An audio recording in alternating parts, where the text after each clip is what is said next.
Ce jeûne sera un tremplin pour la percée de plusieurs parmi vous. À partir de ce jeûne, il y a un géant de la foi, une géante de la foi qui est née en toi. À partir de ce jeûne, tu deviens une femme de prière, tu deviens un homme de prière, un homme puissamment utilisé dans sa famille. À partir de ce jeûne, le péché là, tu quittes dedans définitivement. À partir de ce jeûne, les portes qui t'étaient fermées sont brisées à jamais. Les portes qui t'empêchaient d'entrer dans ta gloire sont brisées. Les chaînes qui étaient à tes pieds, à ton cou, à tes mains sont brisées à partir de ce jeûne. Ce jeûne est un tremplin désormais pour plusieurs parmi vous. À partir de ce jeûne, vous faites votre percée. Vous faites votre percée. Vous faites votre percée. Nous sommes au 20e jour aujourd'hui. Demain, c'est le dernier jour. Recevez la puissance de Dieu. Recevez l'onction qui brise les jougs. Recevez l'onction qui brise tout ce qui est œuvre satanique. Éloignez-vous du péché. Marchez avec le Seigneur. Vous l'avez connu. Allez, faites des exploits. Concentrez-vous sur vos vies et faites ce que Dieu vous a dit de faire. Parce que la création attend la révélation des fils de Dieu. Dieu veut que ce qui est en toi soit révélé. Tu es la solution de Dieu pour quelque chose. Il y a des gens qui sont en train de souffrir. Toi, tu es la solution à ces personnes-là. Quand Dieu veut répondre, c'est toujours une personne qui l'envoie. Quand Dieu veut répondre, il passe toujours par quelqu'un. Dieu ne fait pas descendre une solution comme ça du ciel, ça tombe. C'est toujours à travers une personne qui l'aide d'autres personnes. C'est toujours à travers une personne qui règle une situation, qui répond à un cri, qui donne une solution à quelque chose. Peut-être que toi, tu es la solution de Dieu dans la vie de certaines personnes qui sont en train de souffrir. C'est toi que Dieu envoie. La création attend ta révélation. La création attend la révélation des fils de Dieu. Trouve ton chandelier et brille. Trouve ton chandelier et brille parce que tu es la lumière du monde. On n'allume pas une lampe pour la cacher. Le péché cache ta lampe. Enlève le péché. Arrête de vivre dans le péché. La désobéissance à la parole de Dieu cache ta lampe. La paresse spirituelle, le fait que tu ne pries pas régulièrement. Fais un programme régulier de prière. Tu ne peux pas travailler et puis avoir des résultats avec Dieu et puis tu es déconnecté de lui. On dit avec Dieu nous ferons des exploits. Connaître Dieu pour faire des exploits, c'est avec lui. Donc régulièrement tu dois avoir une vie de prière. Débarrasse-toi de la paresse spirituelle parce que c'est comme quelque chose qui couvre ta lumière. La désobéissance, la mauvaise vie, il y a tellement de choses qu'on fait qui nous mettent en retard, qui nous empêchent de briller. Or, la création attend notre révélation. Tu es né pour briller. Tu es né pour manifester la gloire de Dieu. Tu es né pour éclore, faire sortir de toi ce que Dieu a mis en toi. Parce que tu es la solution de Dieu à plusieurs personnes. Mes frères, mes sœurs, il y a des gens qui attendent que vous fassiez votre percée dans votre famille, dans votre nation, dans votre communauté, partout. Parce que vous êtes la solution que Dieu leur envoie par rapport à leur cri de tous les jours. Levez-vous. Voyez grand. Dites-vous que Dieu est avec vous. Dieu nous a créés par amour. Quand il dit de l'appeler Père, il est vraiment notre Père. Et un Père éternel. Tout Père veut voir son enfant réussir. Tout Père veut voir son enfant avancer, faire des exploits. Et Dieu est heureux. Dieu est content de te voir réussir. Dieu est content quand tu es en bonne santé. Dieu est content quand tu fais des exploits. Dieu veut que tu fasses des exploits. Change ta mentalité sur Dieu. Levez-vous, il est avec nous. Tu pries pour maintenir sa présence. Tu mets sa parole en pratique. Tu la mets en toi tous les jours pour que la nuée t'accompagne, comme la nuée accompagnait Israël. Dans la journée, c'était la nuée. La nuit, c'était le feu. L'ange de l'Éternel campe autour de ceux qui le craignent et il les arrache du danger. Quand vous sortez de ce jeûne, devenez des guerriers dans la prière, des guerriers dans ce monde-là. Il faut trouver ton trône et règne. Trouve ton chandelier et brille. Deviens une solution autour de toi. Dieu t'a oint, Dieu t'a rempli. Sa présence est en toi. Son feu est en toi. Sa grâce est avec toi. Levez-vous et agissez. Priez et agissez. Priez et agissez. Dieu nous a donné la terre. Que chacun trouve sa parcelle. Que chacun trouve son domaine et qu'il règne. Dieu, il est content quand il voit les hommes dominer. Il voit les hommes avoir de l'impact. Il voit les hommes être prospères, avoir de l'abondance. Dieu est content. Dieu ne t'a pas créé pour que tu sois dans la misère et dans la souffrance. Ce jeûne, c'est un début. C'est un tremplin pour plusieurs personnes parmi vous. Tu reçois l'onction pendant que je parle. Dieu est en train de te dire, mon enfant, c'est ton heure, lève-toi. Débarrasse-toi de la poussière. Débarrasse-toi des haillons. Débarrasse-toi de la paresse. Débarrasse-toi des souffrances d'hier. Lève-toi. Levez-vous. Levez-vous. Nous sommes au 20e jour de notre temps de jeûne et prière. Demain, c'est la gare, mes frères, mes sœurs. On est dans le train du jeûne. Écoute-moi. Tu n'es pas une erreur. Tu n'es pas une erreur. Tu es sur la terre par la volonté de Dieu. Regarde-toi, tu es l'image et la ressemblance de Dieu. Il dit, vous êtes la lumière du monde. Vous êtes le sel de la terre. Tu as accepté Jésus-Christ, tu es né de nouveau. La vie de Dieu est en toi. Dieu ne nous a pas créés par erreur. Dieu nous a créés pour sa gloire. Son esprit est en nous désormais. Quand tu acceptes Jésus-Christ, tu es né de nouveau. Tu as le Saint-Esprit en toi. Romains chapitre 8, verset 19. La Bible dit, la création attend la révélation des fils de Dieu. Il y a des choses que Dieu a mises en toi. Le monde attend ça. La création attend que tu sois révélé. La création attend que tu sois révélé. Ta famille attend que tu sois révélé. Ta ville attend que tu sois révélé. Ta nation attend que tu sois révélé. Le monde attend que tu sois révélé. Débarrassez-vous de la paresse. Trouve ton chandelier et brille. Il dit, vous êtes la lumière du monde. On n'allume pas une lampe pour la cacher, mais on la place sur le chandelier et elle éclaire toute la maison. Trouve ton chandelier. Quel est ton domaine? Ton domaine qu'on a appelé le grain sang. Ton domaine qui va te révéler. Ton domaine où tu aimes travailler.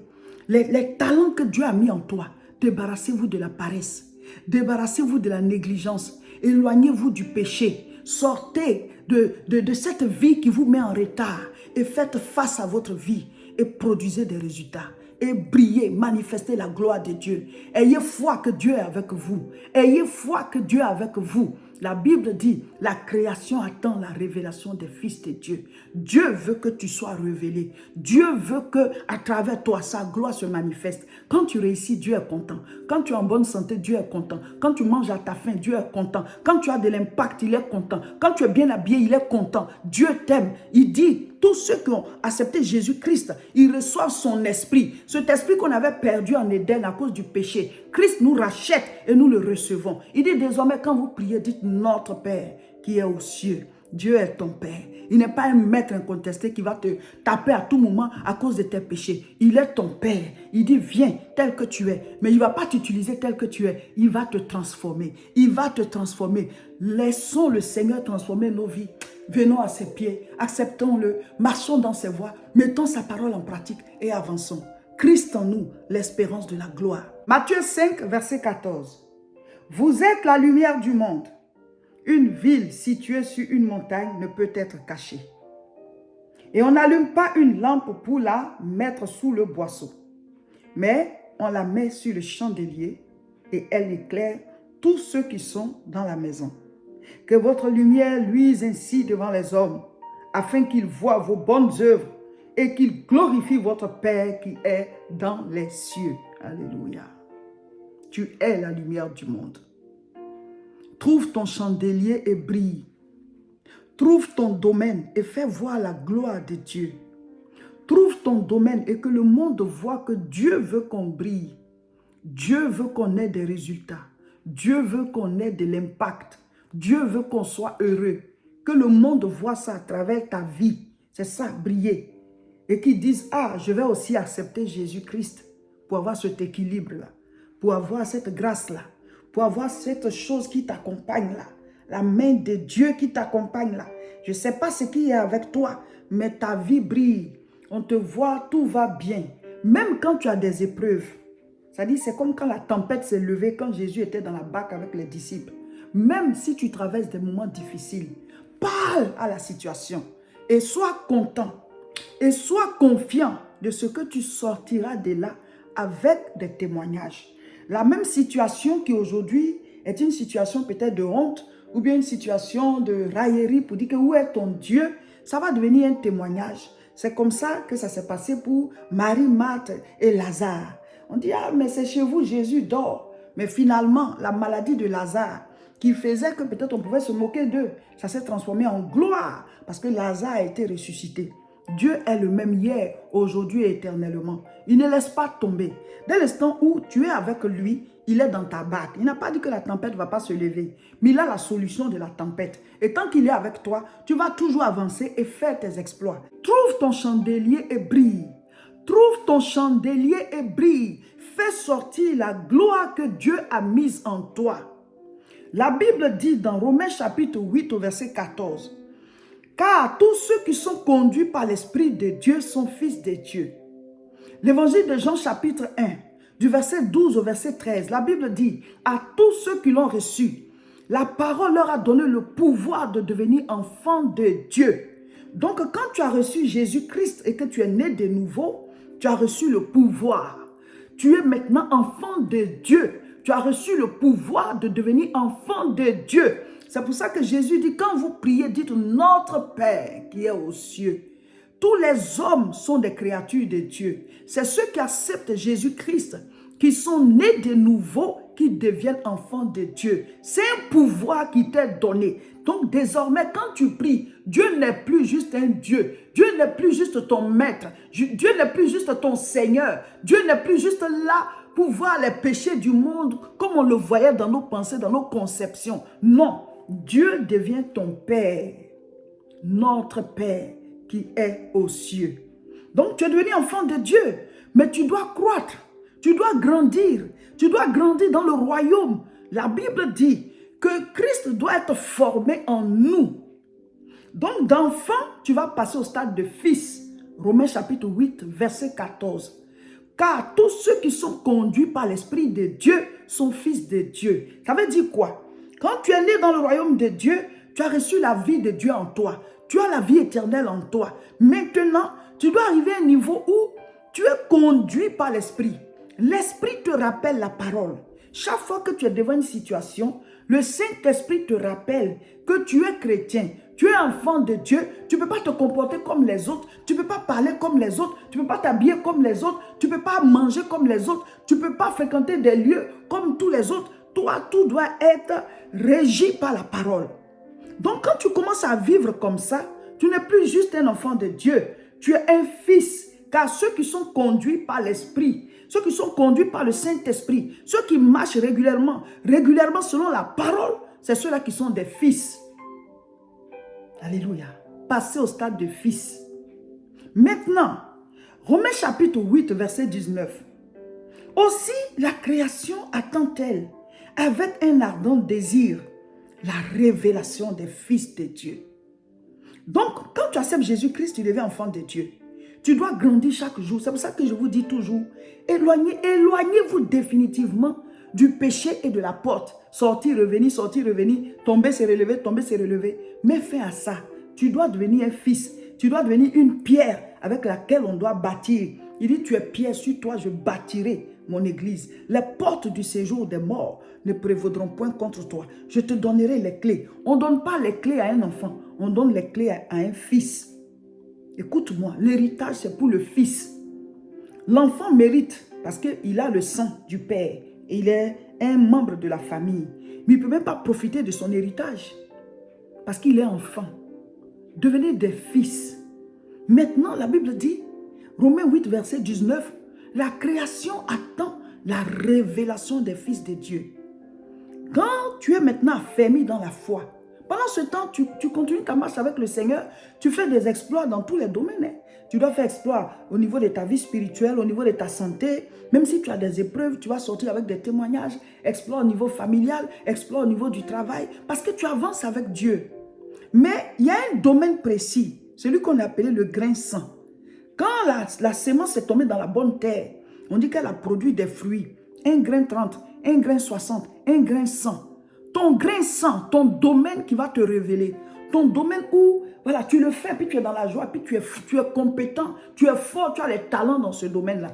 Dieu va te guider. Ce à quoi il t'a préparé en t'envoyant sur terre, Dieu va te le révéler. Pas forcément par un buisson ardent comme Moïse, mais par des actes. Il parle tantôt d'une manière, tantôt d'une autre. Toi, tu te rends compte que ça, là, j'aime bien. Et quand je le fais, ça marche. Et ça aide les gens. Ça peut me faire percer. Ne plaisantez pas. Arrêtez de jouer. Concentrez-vous sur vos vies. Ayez une grande vision. Brisez les limites. Brisez les barrières. Connaître Dieu pour faire des exploits. Désormais, mets la parole de Dieu en pratique. Et dis-lui, Seigneur, guide-moi. Guide-moi vers ma pêche abondante. Guide-moi vers ma gloire. Guide-moi vers ma percée.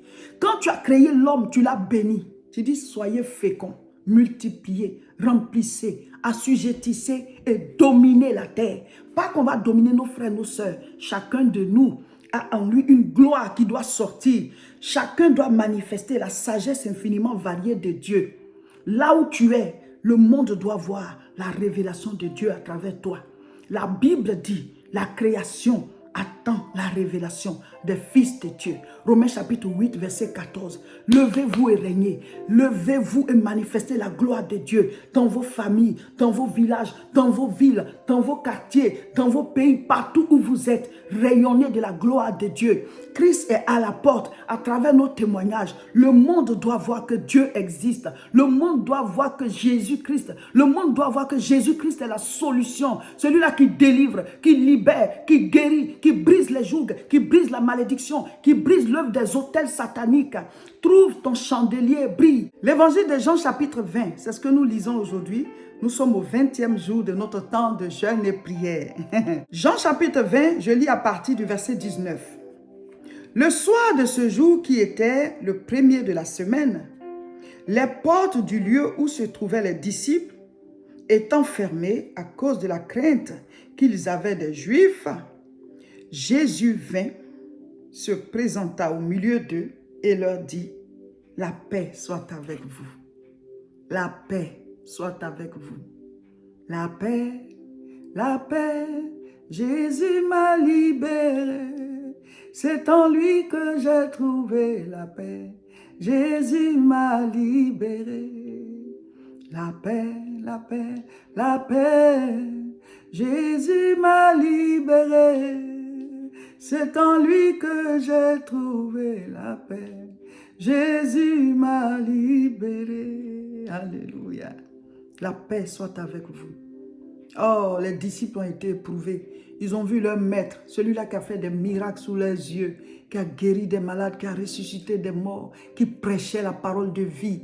Eux, ils avaient une conception, ils se disaient, ah, enfin, le Messie, il est arrivé. Mais chaque fois, il leur disait que on va me crucifier, je vais mourir et après, je vais ressusciter. Mais ils n'avaient pas capté. Ils n'avaient pas capté. Le jour où ils sont venus le chercher, imaginez leur désarroi, imaginez leur découragement, leur déception. Waouh, ils ont pris un coup. La Bible dit qu'ils ont été dispersés. Alléluia. C'était dur. Hein? 3 années et demie en train de marcher avec lui. Et puis un jour, on le prend. Mais il avait dit ça. Mais vous ne pouvez pas imaginer quand on le dit. Et puis quand ça se passe, c'est différent. Et donc, on crucifie le Seigneur. Et ils sont là, désespérés. Ils se disent, waouh. On a cru que c'est lui qui allait sauver Israël. Parce qu'ils étaient sous la domination romaine. Mais Dieu ne venait pas juste pour sauver Israël seul. Il venait pour sauver le monde. Pas à cause de la domination même des Romains ou bien de ceux qui nous dominent physiquement. Mais à cause de la domination satanique du monde des ténèbres qui arrivait sur la vie des hommes à cause du péché. Et c'est pour ça qu'entre nous, on se domine les uns les autres. À cause du péché qui est dans l'univers, les ténèbres qui ont rempli la terre. Donc, il fallait attaquer la chose de manière spirituelle. Donc, Jésus leur parlait de ça, mais ils n'avaient pas capté. Et là, maintenant, ils venaient d'être crucifiés. Donc, ils étaient dans la crainte. Ils étaient désemparés. Et le 3e jour, alléluia, il est ressuscité. Et pendant qu'ils étaient, voilà, Pierre et Jean, ils avaient déjà couru pour aller à la tombe. Quand les femmes sont venues dire qu'il est ressuscité, il y a eu déjà toutes les étapes. Marie de Magdala l'avait déjà vu. Ils étaient découragés. Et le Seigneur entre là où ils sont, pendant que les portes sont fermées, parce qu'ils craignaient ceux qui ont crucifié le Seigneur. Ils se disaient, bon, mais ils les cherchaient aussi pour les crucifier. Donc, ils avaient fermé la porte pour dire que Jésus-Christ, il est ressuscité avec un corps glorieux. Ce corps angélique, ce corps de la vie éternelle, là, il a été le premier à le mettre. Et c'est ce corps-là que nous aurons. Quand Christ va venir, on va revêtir tous ce même corps, devant lequel même les murs n'ont plus de... Voilà, on sera comme ce corps-là, c'est un corps éternel. Et donc, il dit, la paix soit avec vous. Il est ressuscité, il n'est pas venu dire, waouh, les gars, ça a chauffé, hein? Et Judas, il est où? Il n'est pas venu avec la rancœur, il n'est pas venu avec la colère, il n'est pas venu avec la vengeance. Il vient avec la paix. La paix soit avec vous. Dieu nous appelle à vivre en paix. Libérez vos cœurs de quiconque vous a fait quoi que ce soit. Mais Jésus n'a pas dit, bon, on va remettre Judas dans l'équipe. Il ne savait même pas qu'il était mort. Bon, en tant que Dieu, il le sait. Mais on ne lui a pas dit ça officiellement. Mais il n'a pas réintégré non plus. Pour dire que quelqu'un qui a essayé de te tuer, tu ne vas pas le réintégrer dans ton équipe. Mais aie ton cœur libre. Sois en paix. Dieu nous appelle à vivre en paix. Si ton cœur est pur, tu vas continuer d'avancer. Alléluia. Ah, le jeûne est puissant. Ah, c'est merveilleux. Soyez bénis, cher peuple de Dieu. Si tous ces messages sont en train de vous faire avancer, aidez-nous à installer l'église La Moisson partout. L'évangile est gratuit. L'évangélisation est payante. Même les Bibles, on les vend. Pourquoi? Pas à cause de la parole qui est dedans, mais à cause du support. Donc, partout où on veut installer l'œuvre de Dieu, ce n'est pas la parole qu'on achète, c'est le support. Il faut qu'on ait des temples. Il faut qu'on ait des parcelles à nous qui sont pour Dieu pour toujours, pour que l'évangile soit prêché. Et on veut comme ça installer dans tous les pays. Soutenez l'église La Moisson avec vos dîmes, vos offrandes. Ce jeûne-là, c'est un jeûne qui va te faire entrer dans les exploits. C'est-à-dire c'est un tremplin, c'est une porte, un tremplin. C'est une porte ouverte pour toujours. On aura d'autres jeûnes, mais chaque jeûne ouvre quelque chose. Donc fais une offrande qui te touche pour frapper fort, pour dire Seigneur, voici à quel niveau je veux que mon exploit avec toi soit. Et Dieu sait comment il va le faire. Alléluia. Ce n'est pas nous qui exauçons les sujets. Nous, on a le sujet aussi. Ah, dans le jeûne, là, nous tous, on a le sujet. Ce n'est pas nous qui allons exaucer vos sujets. Mais nous tous là, allons jusqu'au bout. Boucle la boucle de ton jeûne par ton offrande d'action de grâce. Une offrande qui te touche. Et nous allons installer comme ça, acheter les parcelles, installer l'œuvre de Dieu au fur et à mesure. Si Jésus vient, on s'en va. Au moins, nous tous, on aura fait chacun sa part. Amen. Le sujet de prière d'aujourd'hui, samedi 23 septembre 2023 est « Je prie et j'agis ». J'utilise la sagesse, l'intelligence, le travail régulier, j'apprends et je fais mes exploits. Dieu me révèle mon domaine. Voilà, c'est un récapitulatif de tout ce qu'on est en train de dire au cours de cette semaine. Prier, proclamer ces paroles-là pour que chacun de nous puisse faire ses exploits avec Dieu. Car connaître Dieu nous conduit directement à faire des exploits. Parce que Dieu est avec nous. Amen. Voilà, chers frères et sœurs, la gare n'est plus loin. Comme on le dit, notre jeûne, là, on est tous dans le train. Voilà, c'est une image, mais c'est tellement beau. Voilà, on est tous dans le train et la gare, c'est dimanche 24 à 18 h. C'est là qu'on arrête le programme. Et donc, ce n'est plus loin, c'est dans quelques heures. Félicitations à vous tous, bravo, bravo. Voilà, que vous ayez jeûné ou pas, si vous avez été dans ce programme, bravo. Et les témoignages sont en train de tomber. Et même si tu ne vois pas tes 10 sujets exaucés, il y a des témoignages qu'on reçoit actuellement. Là. Ce sont des témoignages des jeunes passés. Tu viens d'ouvrir des portes. Donc maintenant, de manière spirituelle, ça va tomber. Ça va tomber au fur et à mesure et tu rendras témoignage. Donc ne t'inquiète pas. Déjà, tu es restauré spirituellement et nous devons maintenir cette flamme. À partir de début novembre, nous allons commencer un programme qu'on a l'habitude de faire, qu'on appelle haute tension spirituelle. Novembre, décembre, les 2 mois, puissamment, on va prier. Il y aura des sujets pour chaque jour. Et encore janvier, on rentre en jeûne et prière dès début janvier. On va vous donner les dates. Voilà, c'est chaque 3 mois. Donc là, septembre, on finit le jeûne. Octobre, novembre, décembre, ne jeûnez pas. Ne rentrez pas dans les programmes de jeûne encore parce que vous avez fait 21 jours. Laissez le ventre se reposer parce qu'en janvier, on commence un autre jeûne. Dès le début de l'année, il faut prendre le taureau par les cornes. C'est comme ça. Chaque 3 mois, on jeûne. Il faut être spirituel. Ce monde dans lequel on est là. Au moins 3 mois, tu manges bien, c'est les fêtes et tout. Janvier, allez, on commence. Donc voilà, préparez-vous, demain on finit, mais on va faire haute tension spirituelle à partir de novembre. Et pendant ce temps, faites parvenir vos offrandes d'action de grâce. Nous allons au fur et à mesure étendre l'œuvre. Que Dieu vous bénisse. La gare n'est plus loin. Le jeûne, c'est jusqu'à la gare, mais la gare n'est plus loin.